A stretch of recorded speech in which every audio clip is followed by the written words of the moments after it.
called a loophole in the law of karma. Back when I lived in Miami, I sort of saved 2 people from drowning, but it did not go well. The first was a young woman drowning in the ocean at South Beach. After I saved her, the lifeguard on duty came splashing into the water and screamed at me, "You are not qualified to rescue someone who's drowning. If you see someone drowning, wave your arms and shout, 'You idiot.'" Then he stomped out of the water and climbed back up on his lifeguard throne. He was right. I was not qualified. I just stared at the woman as she frantically dog paddled, a terrified look in her eyes. The guy she was with also just stood there and stared at her. "Does she need help?" I shouted. He didn't respond. I wasn't sure if a drowning woman needs to provide consent before being rescued. So I waited for her head to pop back up and hollered, "Do you need help?" She screamed, "Help!" before going under again. I swam over, took her hand, and pulled her into the shallower water. Her friend put his arm around her, and the 2 of them slogged their way back to shore without a word of gratitude. That's when the lifeguard went into the water and called me an idiot. The first time I saved someone from drowning, it was even worse. It started when I stepped into my backyard next to a murky canal, sat down, and began to meditate. Almost immediately, I hear some kids screaming, "Help! My brother's drowning, help!" and a dog barking nonstop. So I rushed over and peered down the embankment at some scrawny kid in the water, tangled in weeds, slapping his arms like a wounded pelican. It only took a moment for me and the scrawny kid's brother to make a human chain and pull him out. I didn't even get wet. But before I could bask in my good deed, their dog, an enormous Doberman, rose up on its hind legs and raked my chest with its claws, tearing my skin through my t-shirt. I became enraged at the dog, at the boys, at the universe itself. Karma is not supposed to work this way. The Doberman lunged at me again, snapping at my hands and legs. "Call your dog," I shouted at the boys. "He don't mind us," said the scrawny kid whose life I had just saved. "He ain't a good dog," said his brother. "He ain't even got a name."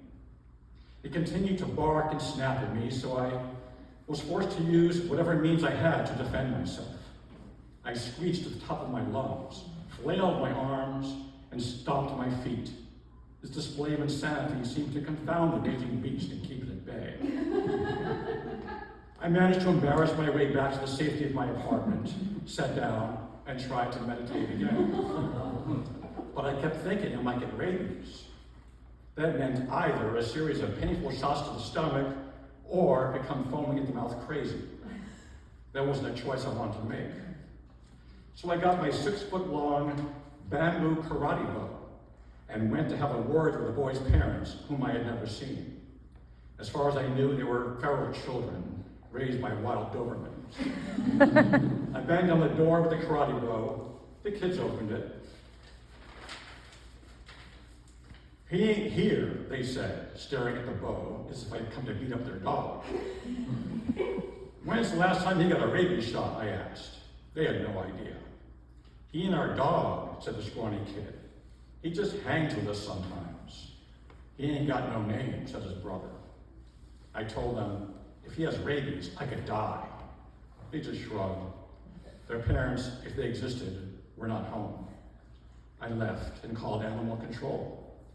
I told the man who answered the entire story and demanded they immediately send a dog catcher to trap the Doberman so they could test it for rabies. "Calm down," the man said, "and don't worry, sir. It probably isn't rabid, but be sure to call us if you're ever bitten by a raccoon." I thought he was joking, but he went on to say that animal control had not seen a case of dog-borne rabies in years. He then quoted some statistics about the growing danger of rabid raccoons in South Florida neighborhoods. I was outraged, but he did throw me a bone. He told me that if I see the dog around the neighborhood, I could lure him into my car and bring him to their office.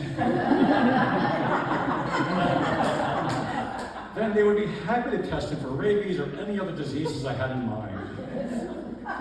The dog attacked me, I told him.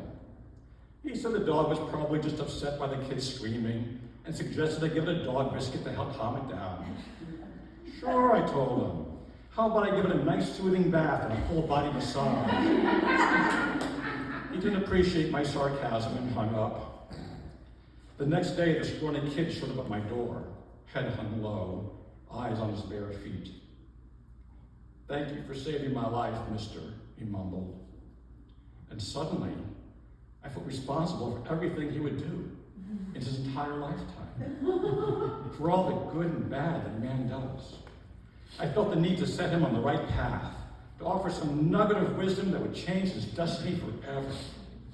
I told him, kid, just don't grow up to be an asshole. He looked up, met my eyes, and nodded. I think he got it.